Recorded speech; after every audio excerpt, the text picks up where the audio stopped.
आप सभी को मेरा नमस्कार और जय श्री कृष्ण।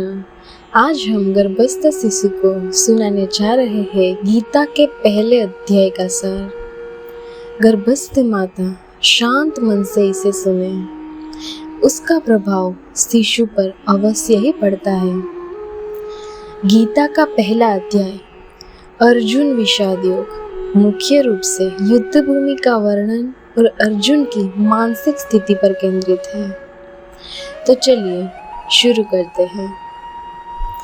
हे मेरे प्रिय बच्चे, आज हम एक बहुत ही प्यारी और गहरी बात सुनेंगे। यह एक कहानी है जहाँ एक बहुत बड़े योद्धा जिसका नाम अर्जुन है, युद्ध के मैदान में खड़े हैं। उनके सामने उनके अपने परिवारजन, गुरुजन और मित्र खड़े हैं। उन्हें देखकर अर्जुन के मन में बहुत दुख और उलझन होती है। वह सोचते हैं कि क्या यह युद्ध करना सही है, क्या इससे खुशी मिलेगी।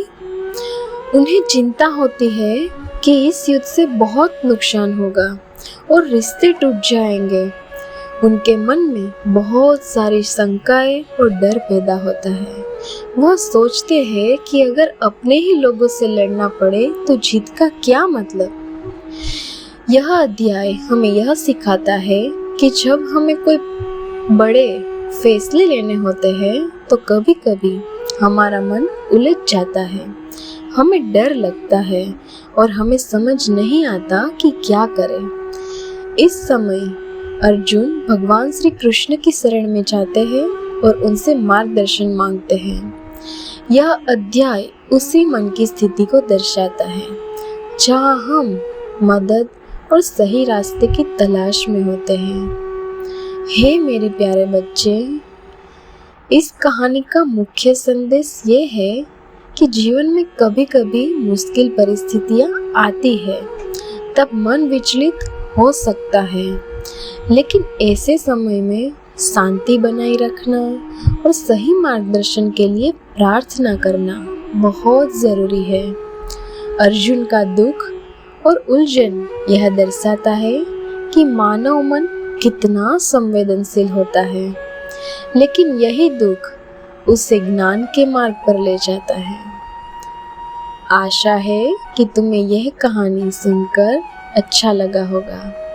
हमेशा याद रखना कि जीवन में कैसी भी परिस्थिति आए, शांति और समझदारी से काम लेना।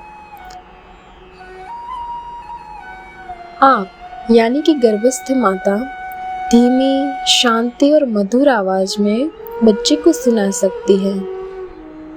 उद्देश्य यह है कि बच्चे को शांतिपूर्ण वातावरण देना और सकारात्मक स्पंदन पहुंचाना।